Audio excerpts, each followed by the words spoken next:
all know what a tall order it can be to rise above partisan discourse, especially today with just a few weeks to go to the November 3rd presidential election. But our guest today lays it right out in his book's preface. General H.R. McMaster writes, "This is not the book that most people wanted me to write, a tell-all about my experience in the White House to confirm their opinions of President Trump." Good evening, everyone. I'm Jim Falk, president of the World Affairs Council of Dallas-Fort Worth. And General McMaster, as you know, served as National Security Advisor from March 2017 to April 2018. And his latest book, Battlegrounds, The Fight to Defend the Free World, was published just today, and it aims to transcend the political vitriol and help readers better understand the most significant challenges we face today as a nation. I know many of you have already received or have purchased a copy of Battlegrounds, but if you've not yet, I hope that you'll go to interabangbooks.com. That's our independent bookstore here in Dallas, Texas. And if you type in the code dfwworld, you'll receive a 10% discount, not just on Battlegrounds, but any books that happen to be in your shopping cart. I also want to thank our sponsor of tonight's program and partners. Today's program was sponsored by one of our directors, Maisie Heiken. Thank you, Maisie. Promotional partner was the National Defense Industrial Association, the Lone Star chapter. An additional thanks to World Affairs Councils from across the country, but especially Houston, Jacksonville, New Hampshire, and Orange County. And if you're not yet a member of any World Affairs Council, I hope that you'll go to the website worldaffairscouncils.org and find a council near your home. As always, I hope that you'll go to our YouTube channel at DFW World and subscribe. It's a great way to catch up on past programs and to keep up with our calendar. Just go to our website at dfwworld.org, or you can always go to the World Affairs Councils of America website to see not just what we're doing, but what our brothers and sisters across the country are doing as well. So let's get started. General H.R. McMaster is a native of Philadelphia, and he graduated from West Point, United States Military Academy in 1984. He served as a U.S. Army officer for 34 years and retired as a lieutenant general in 2018. He remained on active duty while serving as the 26th assistant to the President for National Security, better known as the National Security Advisor. He taught history at West Point and holds a doctorate in history from the University of North Carolina at Chapel Hill, where I'm told, since I'm a Virginia Cavalier, that the sky is always Tar Heel blue. His earlier book was titled Dereliction of Duty, and it grew out of his doctoral dissertation, which focused on how political pressure misguided our policymakers in the Vietnam War. He's currently the Fuad and Michelle Ajami Senior Fellow at the Hoover Institution and Stanford University. General, we've really been looking forward to this. Thank you so much for being with us tonight. Jim, thank you so much. And thanks to all who are here from the World Affairs Council. I think we need the World Affairs Council today more than ever. So it is a real privilege to be with you.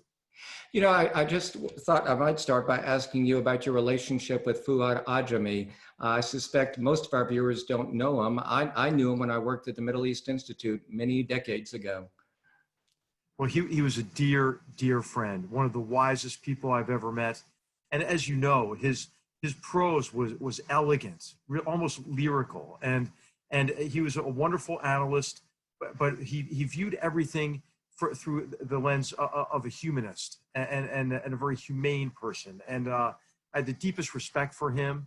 And it was such a tragic loss when we lost him, and his wife, Michelle's a dear friend as well. So it's an honor for me to be able to hold the chair here at the Hoover Institution that bears his name. And I'm just doing my best to try to live up to it. Well, I think he'd be very proud that you're holding his chair. And for those of you who may not be familiar with Dr. Ajami, he was a professor at SAIS for a number of years and really just one of the most astute observers of Middle East politics. Well, let's start, if we may, General, with the day's news. We woke up today seeing that Josh Rogan had a report that intelligence agencies went back to, I guess it was August 30th or 31st, saying that President Putin probably directly, and they use that word, is trying to influence the election with particular focus on Vice President Biden. What are your thoughts? Well, it should come as no surprise, Jim. what Putin is trying to do is drag us down. And the way he's trying to do it is to shake our confidence in our democratic principles and institutions and processes. And I really don't think he cares very much who wins the election as long as he discredits the election itself. What he wants to do is tear us apart during, but especially after the election. And this was the pattern in 2016. This isn't well understood, is that the IRA, the Internet Research Agency, this front organization for the GRU, Russian intelligence, really peaked its activity after the election. And they had this whole campaign ready to go in case, in the case of Hillary Clinton winning, which is what everybody really kind of expected. I think maybe even including Donald Trump expected that. And then when Donald Trump won, they had to shift their disinformation campaign from, hey, the vote was rigged and that's why Hillary Clinton won, to the vote was rigged and that's why Donald Trump didn't win the popular election, right? So they immediately supported the Not My President, the Resist movement, and essentially they want to tear us apart, Jim. And we just have to do our best not to let them shake our confidence in our elections. There's so many things that was disturbing in that report, but one is that they're really trying to get closer to some of our members of Congress who may be being duped unawareingly. Absolutely, right. I mean, we have to be really cognizant of the fact that they will try to co-opt, elites, opinion makers, and to do so in a way that polarizes us, that pulls us apart from each other. These are unwitting people who become unwitting agents of the Kremlin, and there are many examples of this from the 2016 period, the investigations that followed that, the Senate investigation, a very good investigation in the UK as well. And these are some of the sources that I drew on when I wrote Battlegrounds. We're going to come back to Russia, but take a moment and really explain the central theme of a sense of your book, where you talked about strategic narcissism, which is essentially what got us in the trouble in so many parts of the world. And then we'll come back to some regional issues.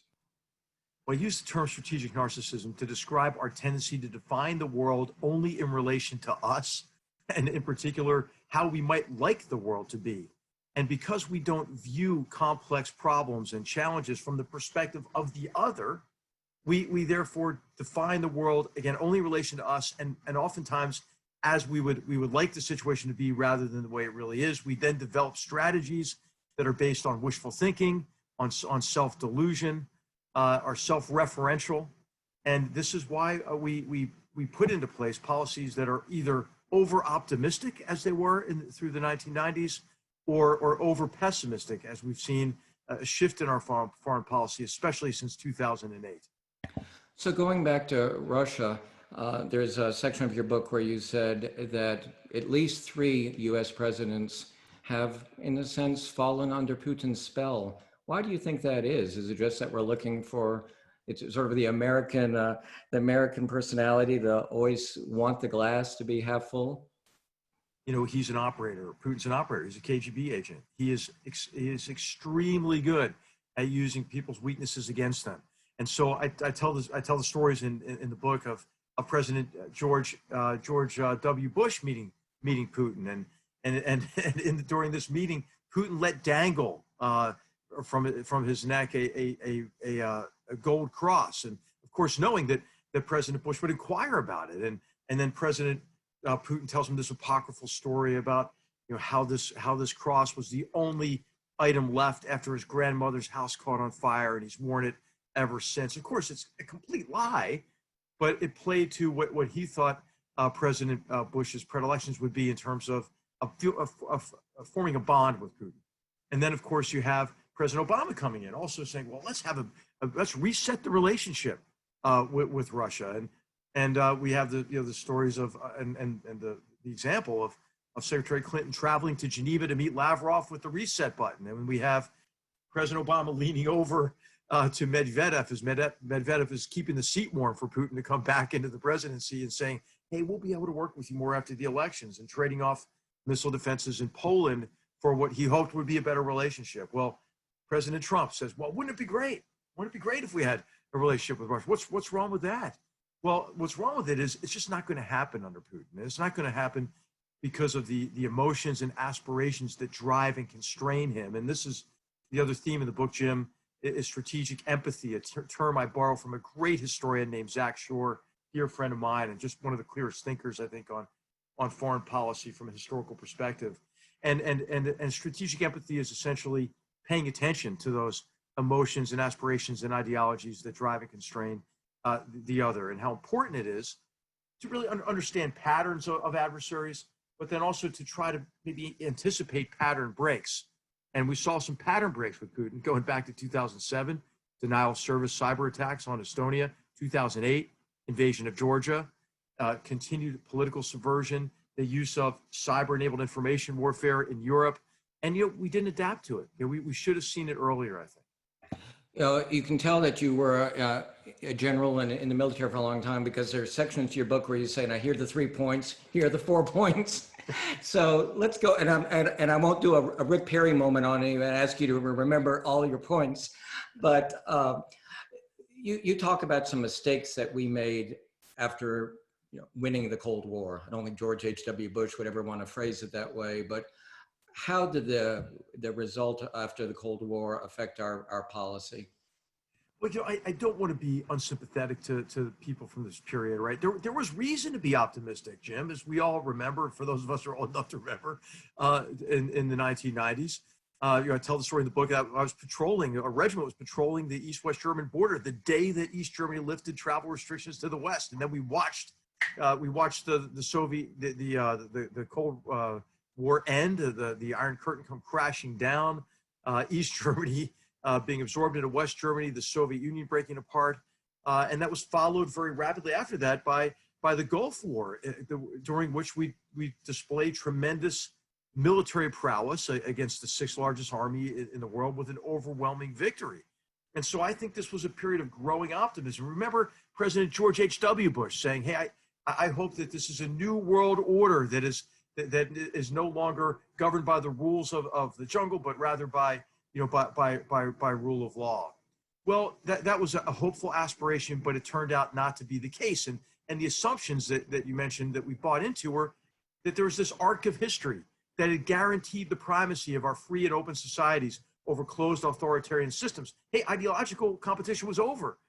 And the belief that this technological military capability had guaranteed our primacy and given us a preponderance of power. Military competition was over as well. And a corollary to that is great power competition was over. There'd be a condominium of nations that came together to help solve the world's greatest problems. This is when terms become widely used and widely expected, like global governance. And we did not see the world as competitive like we did during the Cold War. And then it was a setup, as I argue in the book, a setup for disappointments, right? And this was because over-optimism grew into hubris, and that hubris encouraged really complacency as new arenas of competition were emerging, with China, a more assertive China that wasn't playing by the rules as we had hoped that they would, a Russia that was in which reforms failed in the 1990s. Putin comes to power and begins his real campaign to restore Russia to national greatness. The problem set associated with North Korea, right? That we assumed, hey, well, that state can't survive. I mean, it's got to get better than that. This is the idea of an impossible state in North Korea. Well, that turned out not to be true, as the third generation of the only hereditary communist dictatorship in the world came to the fore. So I could go on about this, but essentially, none of these assumptions turned out to be true. And we were ready for a rude awakening in the form of 9/11, a rude awakening in the form of the unexpected length and cost and difficulty of the wars in Iraq and Afghanistan. So let me ask you, once we begin to get a sense that things weren't working, why is it so difficult for us to pivot and accept that perhaps we need to go in a different direction? No, I think it's hard for us at times to make that reassessment. I think an element of strategic narcissism is this element of wishful thinking. Really, the next war will be fundamentally different from all those that have gone before it. Really, our adversaries will see the light and begin to cooperate with us. And so I think that it's important always to uncover the implicit assumptions that underpin our policies and subject those assumptions to scrutiny.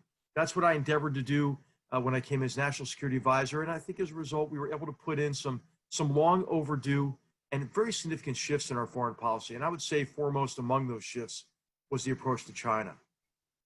Well, let me just remind everyone, I have lots of questions, but I want to be sure that we engage our audience. So please do send me in questions.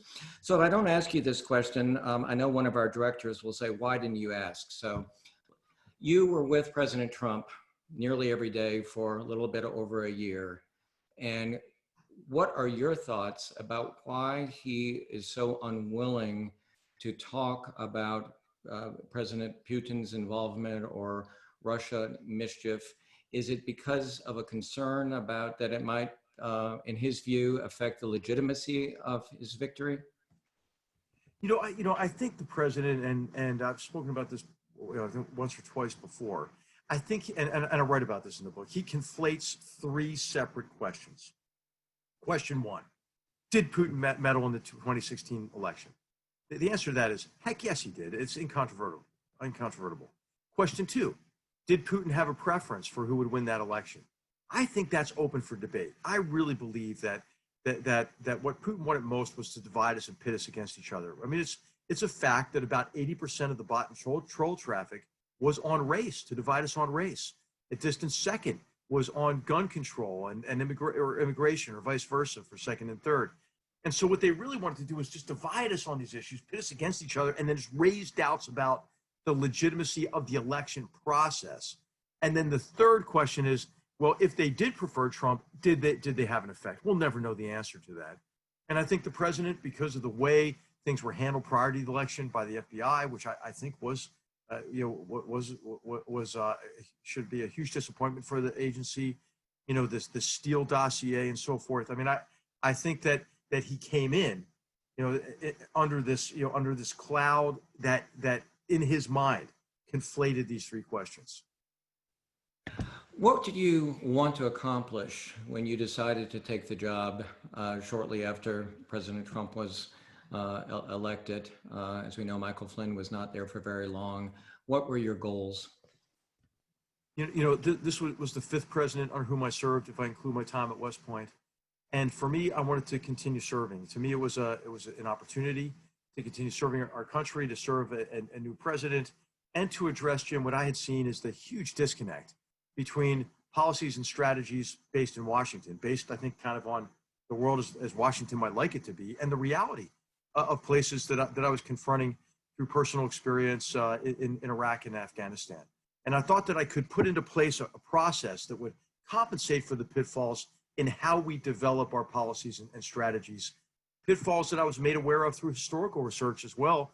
As you mentioned my book on Vietnam, and how that book describes a fundamentally flawed decision-making process. And I'll tell you, Jim, it was pretty surreal, to walk into the West Wing of the White House that first day on the job and walk into, for me, McGeorge Bundy's office, and to recognize that, okay, that flawed process that I described, hey, well, you're in charge of that process now. And so it was an opportunity to serve, and I was grateful for it. And what I wanted to do is help restore what I call in the book strategic competence. So you didn't hold back when we talked about what's happening in Afghanistan, especially the negotiations between Afghanistan and the Taliban that, frankly, obviously we're forcing upon the parties, I think. Elaborate why this concerns you so much.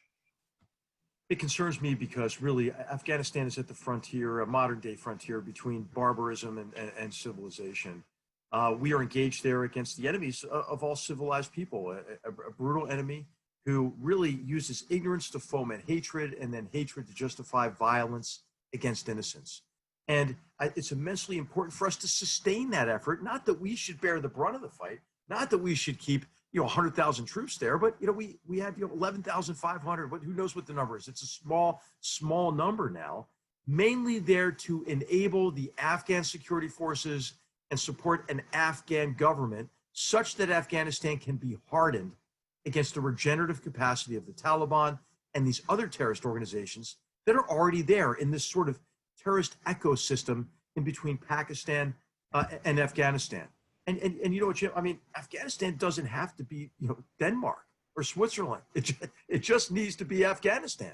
And Afghanistan has achieved quite a bit. I mean, we wasted a lot of money and effort there, but that shouldn't take away the fact that the Afghan people no longer have to live under that brutal regime of the Taliban, which they lived under for 5 years from 1996 to 2001. And they remember it, you know, and I wish that we would just spend more time partnering with the 95% of the population that don't want the Taliban back than partnering with the 5% of the population who are our enemies, who are connected to and overlap with groups like Al-Qaeda. And you really argue that there's a closer relationship between the Taliban and the Al-Qaeda still than perhaps we're appreciating. There absolutely is. These groups overlap with each other. You know, a very good analyst on Afghanistan, a guy named Tom Jocelyn, who writes for the Long War Journal. It's really worth keeping track of. You know, he has this saying, you know, we try too hard to disconnect the dots. And we try to create the enemy that's convenient for us, right? We want to get out, right? We're tired. We have the end the endless wars narrative. But you know, I think Americans can generate the will to sustain a military effort at that level if they are spoken to by leadership. If leaders say, hey, here's what's at stake. This is why it's important. Remember 9/11? Remember almost 3,000 innocents killed? Remember trillions of dollars taken out of the U.S. economy? This is an insurance policy against that ever happening again. And by the way, whereas we have lost 10 courageous, dedicated soldiers this year in that fight, the Afghans lose 30 soldiers and police every day fighting to maintain the freedoms that they've earned. And won. So I think it's worth the effort. You know, wars don't end when we leave, Jim. I mean, I think, you know, I tell the story in the book of the withdrawal from Iraq in December 2001, and that there's a direct line between that and the diplomatic disengagement that accompanied it, and the rise of ISIS, and the fact that by 2014, ISIS is in control of territory the size of Great Britain and has generated the greatest humanitarian catastrophe since the end of World War II. Now, I know that, and remind me what year that was, that when you went to Afghanistan and headed up that special task force for General Petraeus on anti-corruption. When was that? That was 2010. So I was there for almost 2 years, 2010 to 2012. So what do you say when, you know, lots of Americans think we just continue to spend money in Afghanistan, it's a corrupt government, and we're just, you know, wasting money? Yeah. Well, as I mentioned, I don't believe that money's being wasted. I do believe that the Afghan government has to reform. We're lucky now. We have a partner with, you know, he's not perfect, you know, but President Ghani, he's a lot better than working with the Taliban, and he's committed to reform. He's brought in some really good people. I think their Ministry of Defense and their armed forces and their special operations forces are much more capable than they've been in the past. The police and the Ministry of Interior are still a big problem and a big project to work on. But, you know, these things don't happen overnight. And in the book, I use the analogy. It's an imperfect analogy, as all historical analogies are. But look at South Korea in 1953, right? South Korea in 1953 was reeling from decades of war. The country had been devastated by Japanese occupation. There wasn't really a tree standing. The country had no raw materials. It had a corrupt government in place and a hostile neighbor, and an illiterate population, right? I mean, who's going to put your money on that? Now look at South Korea. And so really the point I'm trying to make is there are no short-term solutions to long-term problems. We have to be able to sustain a sustainable foreign policy over extended periods for us to really advance our interests internationally. Which has not been in our character. We have a question from Dr. Moza Kazim Shah, and she asked about Pakistan. What do you think of Pakistan's role in the stability of the region in Afghan peace talks? So I know you wrote quite a bit about your work in Pakistan. Right. So Pakistan is motivated, mainly by India, right? I mean, it seems trite to say it. I don't mean it to seem, to trivialize it, but the Pakistani army sees an Indian behind every tree, and views what it does in Afghanistan, but what it does with these terrorist organizations, mainly through that lens. Since 1948, Pakistan has used illegal armed groups, terrorist organizations as an arm of its foreign policy. And so Pakistan is keeping the Taliban regenerated, is supporting other terrorist organizations, the Haqqani Network, which is a bridge, between the Taliban and between other groups like Lashkar-e-Taiba, which is the group that conducted the Mumbai attacks. And what was that? What year was that, Jim? In 2009, I think. Yeah, 2009. right at Thanksgiving. Yeah, 2009, and other groups, like Al Qaeda, right? And so I think that the policy toward Pakistan should be one of really forcing Pakistan to make a choice, right? I mean, Pakistan is on a path, I believe, unless the army changes its behavior, of becoming a pariah state like North Korea with a single state sponsor, China, right? And that's not in Pakistan's interest. And so I think it's really well past time for the Pakistani army and its intelligence arm, the Inter-Services Intelligence, the ISI, to stop the support for terrorist organizations, which, by the way, pose a huge threat to the Pakistanis. And they've suffered tremendously at the hands of terrorists who share in this ecosystem. ISIS-Khorasan, right, was drawn in large measure from Tehrik-e-Taliban Pakistan, which is the group that carried out the very heinous attack against the Pakistani army school where they murdered school children. It was, and I thought if there was going to be a time when Pakistan would change its policy and its behavior, it would be then. But they haven't done it, sadly. Do we still have that close relationship with Pakistan's military that we used to, where they would come here and be trained? Is that still happening? It is happening. It's important. We have to keep it going, right?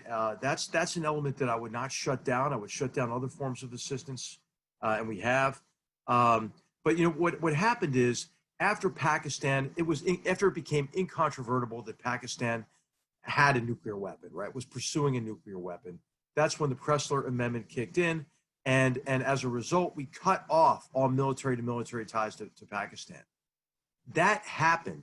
That happened at the same time when there was really an Islamist government in place, Islamist leadership within the army, and what we're dealing with now in large measure are the cadre of officers that came up through that system with little or no interaction with U.S. Army officers earlier in their careers, and I think it's important for us to foster those relationships because we want the relationship to get better. It just depends mainly now on the Pakistani Army's decisions. So I know you're walking a fine line here, so I'm going to ask 2 or 3 questions together, and we'll see how far you go.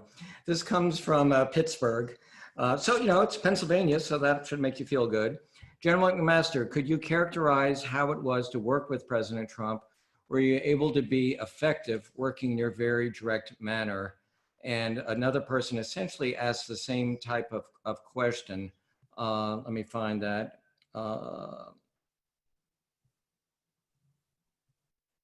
Now I can, oh yeah. Being around the president, what do you think of the most recent allegations regarding the president speaking ill of the veterans? So take those 2 and then we'll go to China.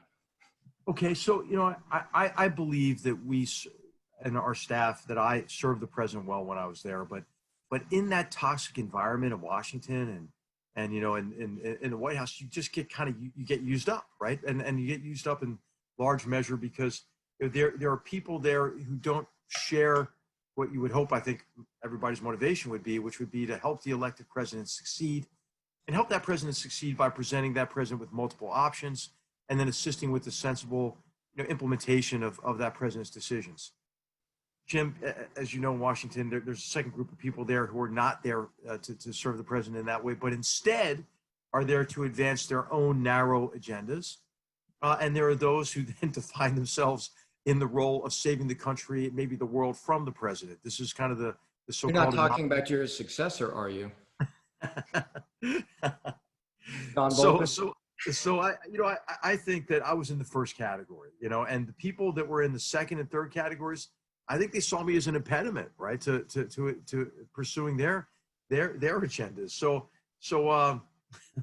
I was at peace with. I knew I would get used up there. I wasn't going to stay there longer than I was useful to the president and to the country, and so the president and I came to a mutual agreement. I left on good terms with him, I wanted my successor to succeed. I mean, I really did. I mean, you know, these jobs, I mean, they're much bigger than any one of us, right? I mean, you know, and so I think it's really, really important to bring into to service in the White House a sense of humility. And And you've been around politics and government for a long time, being a flag officer, senior officer, but did it make you more cynical? And do you tend to vote, or as a military officer, do you feel that you should sort of stay away from any type of partisan positions? well, Jim, you know, I read a biography of George Marshall when I was in high school, and I adopted him as my role model in terms of military professionalism. And I don't expect this of others. Certainly, I want everybody, you know, everybody to vote, but I chose not to vote, and I went into West Point when I was 17, so I never voted, and I didn't vote because I felt that the military had to be absolutely nonpartisan, and this goes back to our historical roots, right? I mean, George Washington's grandparents fled the English Civil War. That left a really indelible mark on Washington. And this is why our founders were adamant about the military being above politics. It's why Thomas Jefferson, who was initially opposed to the military academy, was for the founding of the United States Military Academy in 1802, because the officer corps was tending to be all Federalists, and he said, "Hey, we need some, you know, we need these Republicans in there," and and and um, and so he founded the military academy, and admission to the military academy is as it is today, with, you know, based on congressional districts, to get a cross section of our whole country, because of that desire to make sure that the officer corps reflects really all backgrounds and all political parties, and is not partisan in any way. And what disturbs me these days, Jim, I see people try to drag the military, you know, into partisan politics, and we just have to fight. We have to fight to stay above it. We have to fight to transcend it. Well, let's go over to China. And your chapter on Russia concludes essentially that Russia is a nuisance, but China is a threat and a real concern.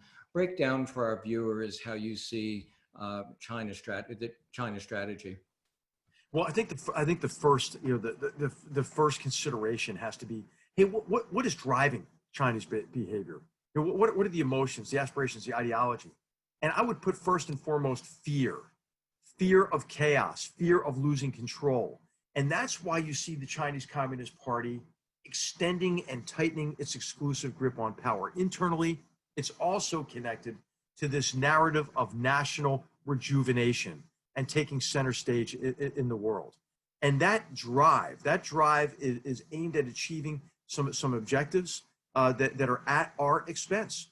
The first among those is to establish exclusionary areas of primacy across the Indo-Pacific region and to challenge the United States globally. A second is to undermine the international order and international organizations. Great case in point is the World Health Organization. So they can bend organizations to their narrow interests and get them to behave consistent with Chinese Communist Party foreign policy. And the other, you know, the other aspect of this is this overall approach that I describe in the book of co-option, coercion, and concealment. This involves forms of economic aggression, where China lures companies and countries based on the draw of its market, based on the allure of Chinese investment, and then once you're connected, once you're in, coerces those parties to support its foreign policy, or at least to turn a blind eye to its aggression, including the brutal repression of its own people. And so China is sophisticated in this approach. It is a comprehensive strategy. I described the three main strategies that China is pursuing to advance their interests at our expense. First of these is military civil fusion, right? This is an overarching policy that doesn't differentiate between private companies and the government, right? If you're a Chinese company, you have to act as an arm of the government. Related to that is the Made in China 2025 initiative, which is for China to gain a dominant position in the emerging data economy and to gain a dominant position in terms of technological military prowess for the People's Liberation Army. That entails extracting as much sensitive technology and intellectual property from us as possible with a sustained campaign of industrial espionage and by buying us off, right? The 1,000 Talents program is a great example of that. And then there's this, this program of one belt, one road, where China acts like they're doing you a favor, but then it debts you way beyond what you can pay, trades debt for equity, or uses that debt for coercive power over you.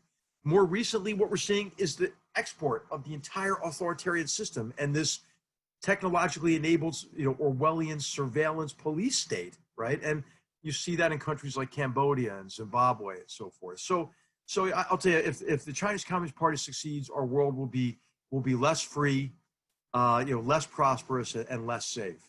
Tell people about the social score. That was really terrifying. Well, this is a way that the party weaponizes your social network against you, right? So it monitors every aspect of your behavior. This is why if anybody on here has a teenager on TikTok, tell them to get the hell off, because you don't want to trust the Chinese Communist Party with your data. I mean, do you expect the Chinese Communist Party in the future to treat your child better than they treat their own people? I don't think so. So they monitor every aspect of your life, and they do that. They do that through these apps that run on their cell phones that monitor every aspect of their lives, that expect them to take quizzes on Xi Jinping thought on socialism with Chinese characteristics. I mean, and laud laud Xi Jinping and so forth. And if you don't adhere to the expectations of the party, you get docked. Your score goes down, and then you can't take advantage of certain what they think are privileges, transportation, housing, and so forth. But you're not only docked; members of your network are docked as well. So they start to turn to you to say, "Hey, get with the program." So it is worse than what Orwell envisioned in 1984, Jim. So I'm sitting here with an article that came out this morning from Geopolitical Futures, George Friedman's think tank. Mm-hmm. Taiwan won't shoot first. And there was it said this comes after Taiwan's government said Monday that its pilots would not be the first to fire on Chinese military assets. This comes after 2 Chinese bombers and 16 fighter jets crossed what's known as the cross-strait median line between China and Taiwan this past Friday. What's going on? Well, this is a campaign of intimidation aimed at Taiwan and aimed at the West. And what you've, at all of us, I mean, what you've seen is China become very aggressive in the wake of COVID-19. They are engaged in the broad range of activities that I mentioned earlier, and Taiwan is the main object of Xi Jinping's immediate desires to expand his control, right? To make China whole, in his view, which is to subsume Taiwan back into communist China, and they've become much more aggressive, not only with their rhetoric, but as you mentioned, with their actions as well.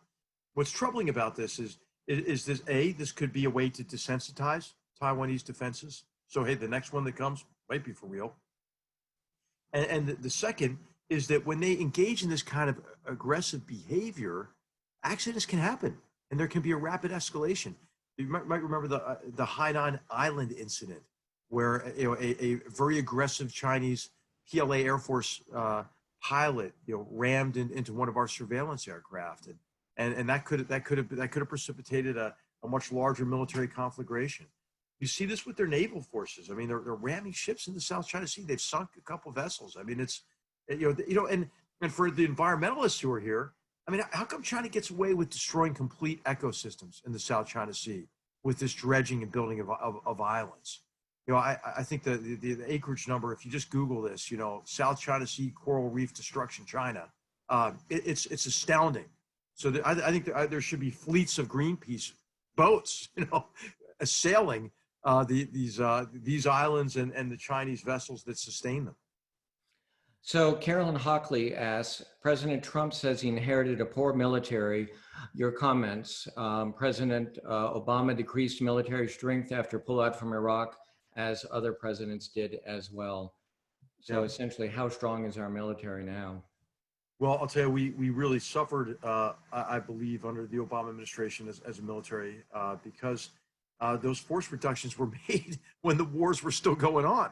And so you had much less military capacities, much smaller forces, with really high demands on those forces, and you begin to kind of consume your readiness and your training just based on that pace of operations. The other dynamic here, and this is inflicted by by a Republican Congress, is the Budget Control Act. And the way the Budget Control Act really doesn't allow you to do multi-year budgeting, and then incentivizes keeping older and older systems on life support rather than having the predictable budget necessary to procure new systems, which in the long run will actually cost less to maintain. And the result of that is there was a huge bow wave of deferred modernization in the military as well. And of course, we've increased spending, but we haven't caught up with that bow wave, and so there are concerns that I have over readiness. We've seen some of the symptoms of that, but also on our technological capabilities. I mean, Russia and China, others have developed these asymmetrical capabilities. They're designed to take apart what they see as our competitive advantages, but also size of the force. And we see that with naval vessels, for example, or numbers of aircraft. And the trend we've been on, Jim, has been to build fewer and fewer, more and more exquisite, more and more expensive systems that are prone maybe to fail catastrophically. And I think we need a different approach to designing weapons and our systems such that they can degrade gracefully and such that they can be employed at sufficient scale, but at an affordable cost. So we have about 15 more minutes, and I have a question from Bill Clifford. He's the president of the World Affairs Councils of America, so obviously he gets a question, but it's similar to the one from Michael Dietz, and it's about multilateral institutions. So Bill says, doesn't China have a better chance to bend international organizations like the WHO towards their interest and against ours if the United States withdraws from them rather than pursue the hard work of multilateral diplomacy? Thank you, Bill. Yeah. Hey, thanks, Bill, and thanks for the great work that the council does across the country. And I mean, one of the points I make in the book is that really the greatest strength of a nation is educated populace. The World Affairs Council plays a huge role in that, and so I just see you as not only as a fun place to be for a book discussion, but part of the solution to the challenges I lay out in the book. But Bill, this is an important decision that has to be made, I think, on a case by case basis, right? I mean, we know that not only China, but Russia, other authoritarian states are undermining these institutions, trying to bend them to their purposes, to actually turn them away from what they were designed to do. We've seen this in the World Trade Organization with the adjudication mechanism. I think that's worth fighting for. We've seen this in the International Civil Affairs Organization, where China's in control of that, which is a travesty. We saw in the World Health Organization. I'm kind of prone to, hey, compete within them, compete within those organizations to advance our interests, form partnerships with like-minded countries. I mean, if you can envision a cocktail party of the U.S. and our allies and China and theirs, I mean, what party you want to go to, like, really? But there are organizations that are just maybe beyond hope at times. I mean, I think the Human Rights Council falls into that category. It was just so completely subverted that it became laughable, and we could no longer lend our credibility to it. I think UNESCO also fell into that category. So, Bill, it's a great question. I don't think there is an answer to that. As I mentioned, I'm biased in favor of, hey, compete within them, but in some cases, they're just too far gone. Tell me about the relationship that you built with one of our neighbors here in Dallas, former Secretary of State Rex Tillerson, as well as Jim Mattis, who's gone and spoken at a number of our councils. Yeah. Well, those are two professional men who've accomplished great things in life and who joined an administration wanting to do their best for the country. So it was a privilege to serve with them, and those relationships are not without difficulty. Right? I mean, what's the old saying? Where you stand is based on where you sit, and there's a natural tension kind of between a national security advisor and a White House and cabinet officials who are at the heads of these departments. But what I did is I tried my best, Jim, to forge a collaborative relationship, right? I mean, I didn't want an imperial National Security Council staff. I really consciously modeled what we did every day after the late Brent Scowcroft, who passed away earlier this year and was just a fine person, a great role model. Was gracious enough to spend 2 hours with me early in my tenure as National Security Advisor. I called and spoke with or visited every living National Security Advisor soon after I took the job, which was fascinating and gave me access to some tremendous advice. And you know, I think that we succeeded in getting policies done. I mean, was it harder than it had to be sometimes? I mean, yeah, unfortunately, unfortunately, yes, right. But that's not unprecedented, as I mentioned. You know, the Brzezinski-Vance relationship comes to mind. I also remember Henry Kissinger, right, in his inimitable way, saying the relations between the National Security Advisor and the Secretary of State were never better than when I was National Security Advisor, because because he held both positions, right? Exactly. So, Right.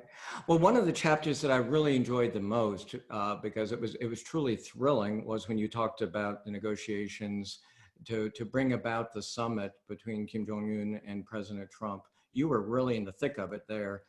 We don't have time for you to go in too much detail, and spoiler alert, we want people to read and enjoy the book, but hit the highlights for us there, please. right. Well, you know, President Moon Jae-in was President of South Korea was itching, right, itching to have a dialogue with North Korea. It's consistent with, you know, he had been chief of staff during the famous Sunshine Policy overtures toward North Korea in the past, and he succeeded. He succeeded in that initial meeting. Immediately after which, my counterpart, Chung Woo-young, a really fascinating man. I tell his life story actually in the book as well, because it really illuminates the South Korea-U.S. relationship extremely well, I think. And he was a child during the Korean War. I mean, he was in Seoul, you know, when the city changed hands 6 times during the war, and so Chung Woo-young and I worked very closely together. He came to the United States with the head of South Korea's intelligence agency. You know, that his intelligence head met with Gina Haspel. He and I met together, briefed me. I brought the cabinet together, minus as a courtesy to say, hey, let's hear right from the horse's mouth. You can ask whatever questions you have. And this was about Kim Jong-un's proposal that President Trump meet Kim Jong-un. And it was immediately after that meeting that I briefed the president. I mean, I knew what the president's answer was going to be. You know, he was going to say yes. And really, Did you advise him not to do that meeting?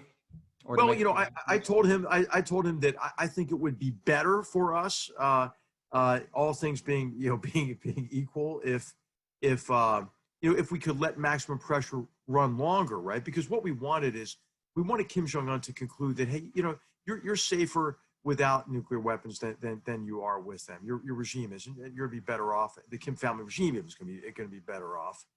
And what I was concerned about is that that first summit would alleviate the pressure, right? And there wouldn't be the enforcement of sanctions. And we get back to the failed pattern of previous efforts. And we were determined not to repeat those. And that failed pattern is, that North Korea engages in a series of provocations, right?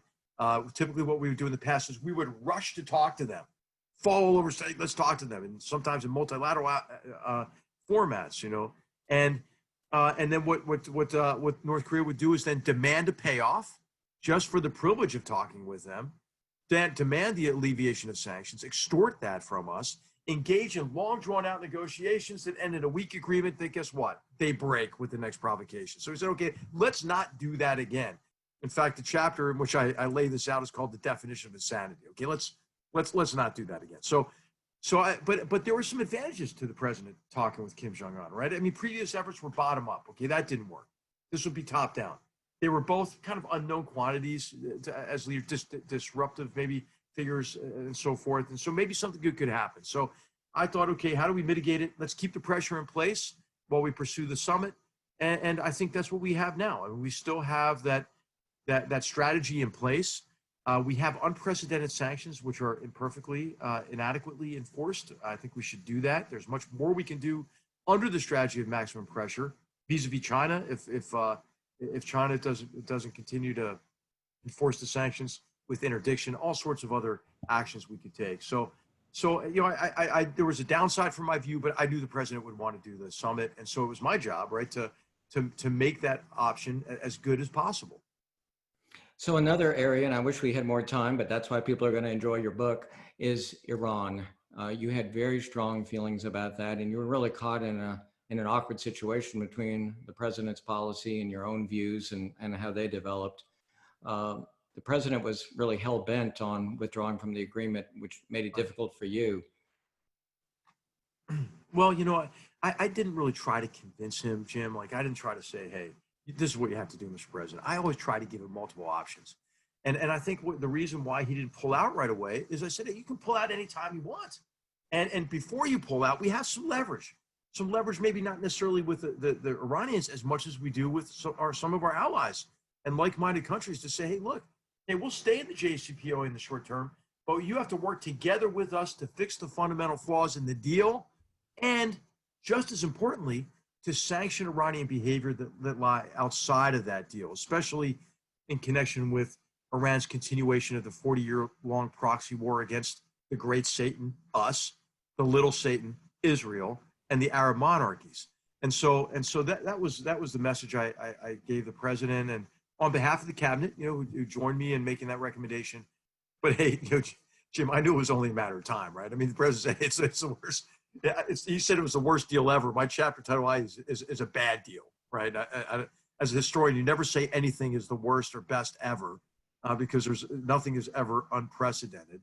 But I knew the days were numbered, and especially after I turned over to my successor. I mean, you could set your watch by how many days the JCPOA had left. Hey, the other thing I was concerned about is that once we pulled out, like the conversation, at least for a period of time, would be about us. Oh, look at the United States pulling out of a deal, which, by the way, wasn't a treaty anyway, but pulling out of the deal. And I had hoped for a time at least to keep the conversation more about Iran and its murderous behavior across the region, including having a hand in the killing of 600 American soldiers in Iraq during the war. So we wanted the deal too much. We wanted the deal too much. We made too many concessions, right? I mean, that's the pattern I see in Afghanistan too, right? I mean, and so it was a political disaster masquerading as a diplomatic triumph. That's how I would describe the Iran nuclear deal. So I don't want to let you go without asking this question. Today, over 200,000 Americans have died from the COVID-19 pandemic. And I really have not been able to find an answer that I believe. So, and you're the one who'll be able to tell us this. What was the status of the National Security Council's pandemic response team when you were there? Did you alter it? John Bolton apparently felt that it was, quote, bloated, and he streamlined it. What is the effect of those changes on our response now? Well, Jim, I don't really know what the effect was because I wasn't there, but I will say that what we've seen is evidence that what was lacking in our response was coordination and integration. That's what the National Security Council does. It really can't happen effectively anywhere else, I don't believe, because you can set up a task force, you can put the head of Health and Human Services on top of it, but none of those other departments work for that secretary. I think once the vice president took it over, it got better. I think when there was an NSC process running, it was better. The plan, and this is what we learn from these sorts of examples, right? A plan, it's easy to write a plan. It's hard to implement it, right? And the three key factors in this plan was, okay, stop a potential pandemic at its source. Okay, thank you, Chinese Communist Party. Couldn't do that.